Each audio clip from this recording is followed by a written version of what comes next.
दिल टूटल बा दर्द होई त दारू लिया के पी ले हम कि अरे दिल टूटल बा दर्द होई त दारू लिया के पी ले हम कि सुन भोसरी जाता रे त जो हम महतो जी के लइका है बिना माले के हम जी ले हब के तो झर जाई हो महतो जी से पाला जब पड़ जाई हो जोहर बाटे ना सकऊ कर जाई हो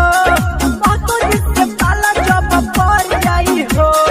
महतो जी से पाला जब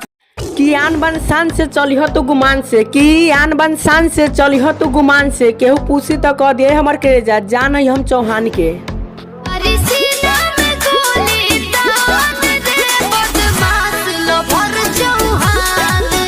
न लजाइले न शरमाइले नहीं देर आइले हम चौहान जी के बेटा है बेटा हमरा से दुश्मनी न त बिना सिलीले बास गरिया में घुसाइला